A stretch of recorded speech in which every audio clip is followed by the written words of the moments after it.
नमस्कार.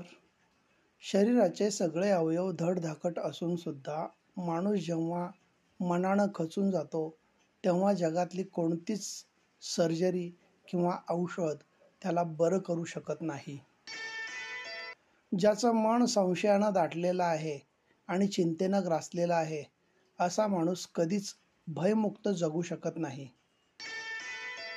एखादा मनुष्य आपली अक्कल, हुशारी आणि चातुर्य यांच्या बळावर आपल्या वर्तन व्यवहारातून काही लोकांना दीर्घकाळ फसवू शकेल, पण सर्व लोकांना सर्व काळ कधीच फसवू शकणार नाही. सत्य थोड्या काळासाठी झाकले जाईल, पण कायमस्वरूपी कधीच मालवले जाणार नाही. हम अगर हर छोटे छोटे कर्म को भी संपूर्ण समर्पणता के साथ करें तो छोटे छोटे कर्म इकट्ठे होकर महान कार्य बन जाते हैं. The best way to find yourself is to lose yourself in the service of others. निश्चयी माणसाला कोणी रोखू शकत नाही आणि निश्चय न करणाऱ्याला कोणी रोखण्याची गरजच नसते, कारण तो जाग्यावरून हलतच नाही. फसव्या नात्यांचं ओझं मनावर घेऊन दडपणाखाली वावरावं लागतं, तेव्हा त्या नात्यांमधून आपण आपली सुटका करून घ्यावी. जीवन हा एक प्रवास आहे. तो रडून जगलो तर तो खूप लांब वाटेल आणि हसून जगलो तर तो कधी पूर्ण होईल ते कळणारही नाही. जर आपण गरज नसणाऱ्या गोष्टी विकत घेत राहिलो तर लवकरच आपल्यावर गरजेच्या गोष्टी विकण्याची वेळ येईल. व्यक्तिमत्व कपड़ों का होगा तो लोग सिर्फ लाइक करेंगे और अच्छे विचारों का होगा तो जरूर फॉलो करेंगे. Life is not measured by years but by the moments that take our breath away. रुळलेल्या वाटेनं चालत जाणं सोपं असतं. त्या वाटेनं जाणारे बरेच असतात, परंतु स्वतःची वाट निर्माण करून मार्गक्रमण करणारा एखादाच असतो आणि त्यानं निर्माण केलेल्या वाटा इतरांसाठी मार्गदर्शक असतात. कधीतरी स्वतःलाही पारखता आलं पाहिजे. आपण ज्या अपेक्षा इतरांच्याकडून करतो त्या स्वतःला पूर्ण करता येतात का हेही पाहावं लागतं. नेहमी आनंदी आणि समाधानी असावं, कारण आनंद हसायला शिकवतो आणि समाधान जगायला शिकवतो. आपल्या आयुष्यातील प्रत्येक वळणावरील आपले आचार, विचार आणि वाणी आपले भविष्य रेखाटत असतात.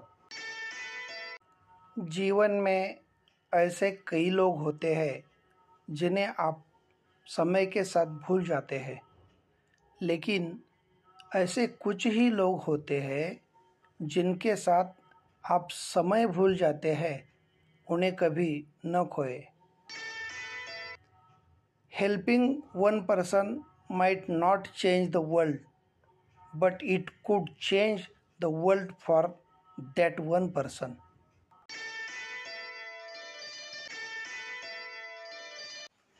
समस्येकडे कोण कुठल्या दृष्टीने बघतो हे अतिशय महत्त्वाचे आहे. जे फक्त समस्येकडे बघतात त्यांना ती अवघड वाटते, पण जे समस्येला हाताळतात त्यांना ती सोपी वाटते. लिहिल्याशिवाय दोन शब्दातील अंतर कळत नाही, तसेच हाक आणि हात दिल्याशिवाय माणसांची मनही जुळत नाहीत. जबाबदारी घेताना मी आणि श्रेय घेताना आपण हा शब्द जर केंद्रस्थानी असेल तर कुठलंही काम सहज निसंशयपणे पूर्ण होतं. अडचणीच्या वेळी कुणी आपल्या कामी येवो अथवा न येवो, पण एक गोष्ट नेहमी आपल्याला तटस्थपणे उभं राहण्यास मदत करते आणि ती गोष्ट म्हणजे आत्मविश्वास. कितीदा आपण आपले निर्णयही घेण्यास समर्थ नसतो. आपला निर्णय चुकेल की काय अशी शंका आपल्याला निर्माण होते. अशी नाती आपल्याला पोखरून टाकतात. अशी नाती म्हणजे आयुष्याला लागलेली एक कीड असते. किसी की खुशी का कारण बनना जिंदगी का सबसे बड़ा एहसास है. Kindness cost nothing but means everything. A small act of kindness can create a big impact. फक्त स्वतःचा विचार करणारे लोक फार थोड्या काळासाठी प्रगती करतात, पण जे सगळ्यांचा विचार करतात त्यांची प्रगती सतत होत राहते. समजायला, समजून घ्यायला आणि समजावून सांगायला समजदारपणा लागतोच. मन मोकळं जगणं आणि मनासारखं हसणं यातलं मर्म एकदा कळलं की जगणं सोपं होऊन जातं. जीवनात खूप व्यक्ती भेटतात, पण एक आपुलकीचे नाते फार क्वचितच काही लोकांबरोबर जुळते. त्या नात्याला नाव नसते, परंतु त्या नात्यात काळजी, जिव्हाळा खूप असतो. कमकुवत मनाची माणसं चुका करतात, सतत चिडत असतात. मजबूत मनाची माणसं क्षमा करतात आणि बुद्धिमान माणसं चुकीच्या लोकांकडे दुर्लक्ष करतात. आपले अंतःकरण जोपर्यंत शुद्ध आहे तोवर या विश्वातील कोणत्याही गोष्टीची भीती बाळगण्याची गरज नाही. फक्त नीतिमत्ता साफ असावी. माणूस हा बाह्य सौंदर्यापेक्षा अंतरंगातील सौंदर्याने श्रीमंत असला पाहिजे, कारण बाह्य सौंदर्य हे वाढत्या वयाप्रमाणे कमी होत जाते, पण अंतरंगातील सौंदर्य मात्र माणसाला अखेरच्या श्वासापर्यंत माणुसकीने वागायला शिकवते.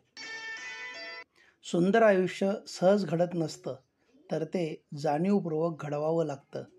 ते म्हणजे प्रार्थनेतून, माणुसकीतून, प्रेमातून, त्यागातून आणि सर्वात महत्त्वाचं म्हणजे ते कृतीतून घडत असतं. वैसे तो गलती उसी से होती है जो मेहनत से काम करता है. निकम्मों की जिंदगी तो दूसरों की बुराई खोजने में खत्म हो जाती है. योग्य वेळी योग्य पुस्तक वाचायला मिळालं की आयुष्य बदलायला वेळ लागत नाही. माणसाची चूक काय आहे माहीत आहे? तो किंमत असलेल्या ठिकाणी कमी आणि किंमत नसलेल्या ठिकाणी जास्त घुटमळतो. नकारात्मक नात्यामुळं आपल्यातील आत्मविश्वास कमी होतो आणि आपले सामर्थ्य आपण गमावून बसतो. अशी नाती आपला आत्मविश्वास, आपले सुख हिरावून घेतात. या नात्यांपासून वेळीच सावध होऊन स्वतःला त्यातून मुक्त करणं म्हणजे मोकळा श्वास घेणं होय. जीवनात आनंदी राहण्यासाठी, मानसिक आनंदासाठी अशा नात्यांना तिलांजली देणं काही वाईट नाही. अशी नाती मग जवळची असोत वा दूरची, वेळीच सावध होणं गरजेचं आहे. केवळ पुस्तकी ज्ञान नाही, तर जीवन जगण्याचं शहाणपण शिकवतो तो खरा गुरु. धन्यवाद.